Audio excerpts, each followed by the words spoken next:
we cannot forget the UK. Nate Diaz was in the house as well, fighting, making his return.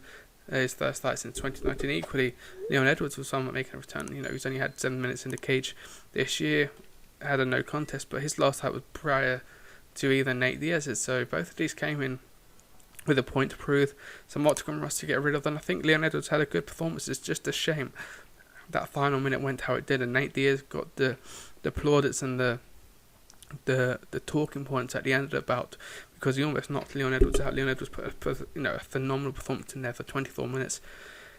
Got sloppy, let his guard down, and Nate Diaz came right at the top, and you're thinking, oh, is Nate Diaz going to get a win here and ride off into the sunset? Fortunately for the UK aspect, he didn't. But I was listening to the BT Sport recap show yesterday. It would have been better had that error from Leon Edwards come in the first minute, and then he dominated the 24 minutes after that, rather than the way it did. Because you go, oh, he's just a bit rusty, maybe he's not thought in so long, he got caught. But then put 24 minutes on Nate Diaz, and he can come out, say I got corrupt in the first, only the first, not thought for a while, but I'm ready for the welterweight champion now. But I think, he's on a 9-fight win streak, 10 fights undefeated, I believe it is, with that no contest as well.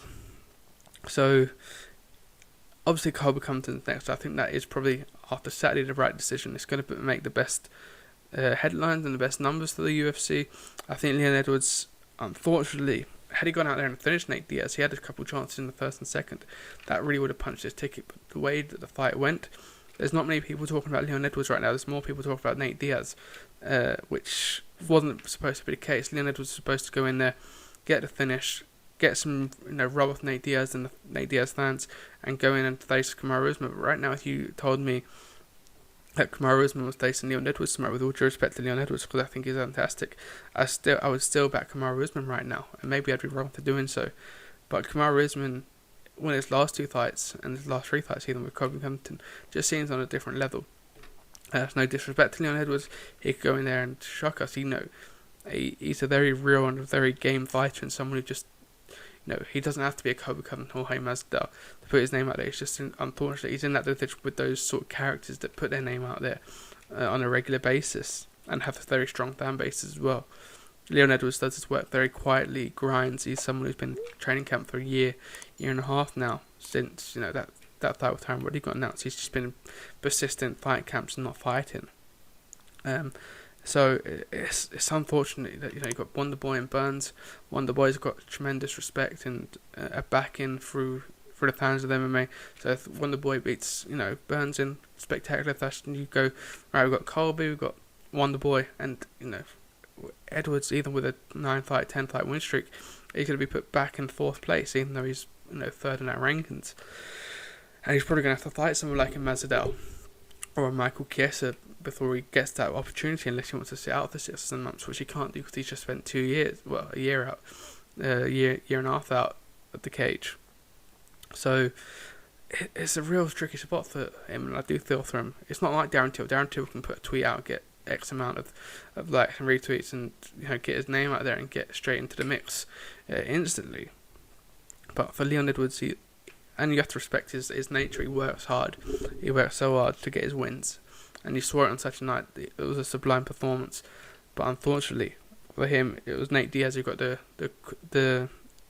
rub of the green on Saturday night in terms of the headlines. Having all if you look at the two, you knew it was a masterpiece from Leon Edwards. Nate Diaz was battered. Yes, a lot of that was previous injuries and cuts that have healed up and left scar tissue. But there was a couple points where you're thinking Leon Edwards was going to get the finish here. He just didn't, and I think that's the maybe the epitome of his career, you could say. But I'm hoping we see Usman and Leon Edwards within the next 12 months. I think we can put it next to maybe at the moment, with Tony Ferguson getting a title opportunity. It just seems to be in that ballpark rather than seeing something happen. But I hope as a UK fan and a British fight fan that we see Leon Edwards fight that title again within the next 12 months, as I just said. But to look at the statistics, I didn't think this was possible. Diaz actually landed more strikes than Leon Edwards. Leon Edwards was more in and out, land 2 or 3 and then come back out. And there was a couple of moments on the ground. But, you got 83 to 139, 130 out of 223 strikes each. 77 significant for Leon, while 76 significant there for Nate Diaz, and 4 out of 5 takedowns for Edwards. He had a phenomenal night and showed an array of talent and the arsenal of skills that he does possess, and just how much of an all-rounder he is. But yeah, Nate Diaz again came out the man, you could say.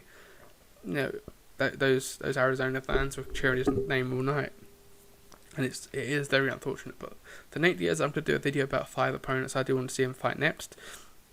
2 of those, of course, Jorge Masvidal and Tony Ferguson. Someone mentioned, Damon Maia himself said, let me have Nate Diaz for my final fight in my career, which I'd be down to see. Obviously, Damien Maia lost to Bilal Muhammad on Saturday night. Again, nothing to take away from that performance. It was a good performance there from Bilal Muhammad. It's just that Damien Maia looks 43 years of age. And, he didn't really have too much to offer other than attempting to go for the single leg takedown and getting Bilal to the ground. But Bilal, was very game with his takedown defense and got the win himself. I think both Leon Edwards and Bilal Muhammad were probably the biggest losers of the night, even though that they won their fights, because obviously they fought a couple of months ago, and that fight didn't go to plan with no contest, and they were supposed to go in tonight and make statements, you could say, and neither of them really made that pinpoint statement to say that they're a contender in that welterweight division, which is a tough division to be in anyhow.